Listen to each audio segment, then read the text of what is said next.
Okay, so here's what you get when the box is opened.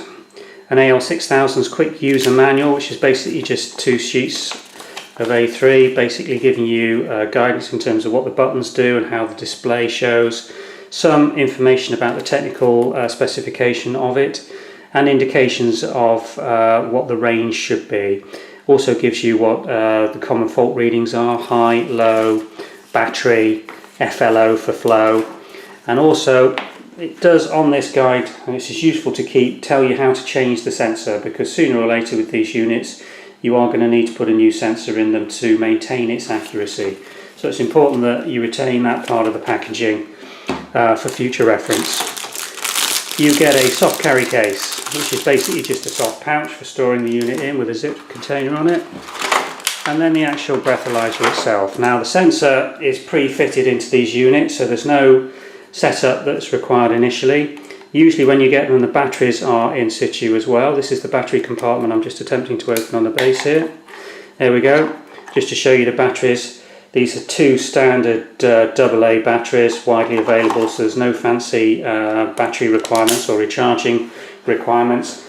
Batteries in situ should last about the same time as a sensor, around 200 tests. So it's a good indication if you're not getting an SEN or a CAL display on the unit and you're having to change the batteries, to think about ordering a new sensor. The operation of the unit is simplicity itself. Mouthpieces, sorry, just hiding under there, are simple clip-in units. They go into the aperture in the front. They only go into the bevel that you can see when you look down into the breathalyzer. I don't think that's going to show on camera, but a lot of people say these mouthpieces don't fit, they don't go in as far as, they're expecting them to go right up to this central section where the narrow section is, and goes to the lip section, but they only go in about 2 to 3 mils. That's perfectly normal. They are a tight fit and you should be able to hold the whole breathalyzer by the mouthpiece when it's fitted. And then when you're ready to do a test, simple 1 press and it will start counting down.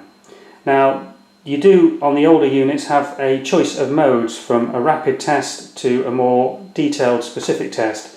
We recommend you always use them in the standard specific test mode, and this unit will simply count down from 200 to 0. The speed of the countdown, as you'll see there, is varying considerably. It slows and then speeds again depending on how it's warming the sensor and cleansing it, and when it's ready to go it will give you a single beep-op tone, and at that stage you've got 5 seconds to actually initiate triggering the unit. If you don't trigger the unit within those 5 seconds, it will either give you an FLO display or timeout, and it has an auto power saving mode which it will switch itself off. When you start triggering the unit, you will get a continuous tone for the sample duration, and when it's adequately triggered you will get a double tone beep, and at that stage the unit will then electronically measure the breath alcohol concentration and display it in milligrams per litre to these 3 digits on the unit. So we're not going to trigger this unit, we're just going to let it count down and tone for you. There you go, that's ready, and you'll see the flashing light ready, indicating that it's wanting me to trigger this unit and breath test. So that's the AL6000 digital breathalyzer. It's a very nice handheld unit, nicely designed. To change the sensor, if we just show you on here, there is a small recessed Phillips screw that holds the top element of this breathalyzer together. To change the sensor you have to remove that screw.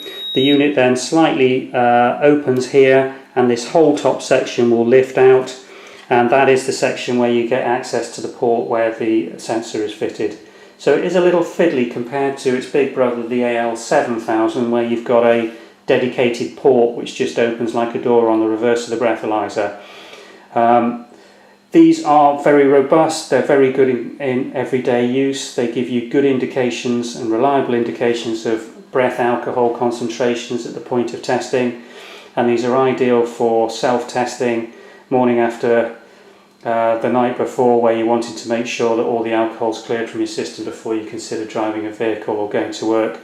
It's an ideal personal unit, this. It's also suitable for employment screening, frontline screening, where you're just looking for a quick test to detect presence of alcohol in a person's breath. So that's the AL6000 digital breathalyzer.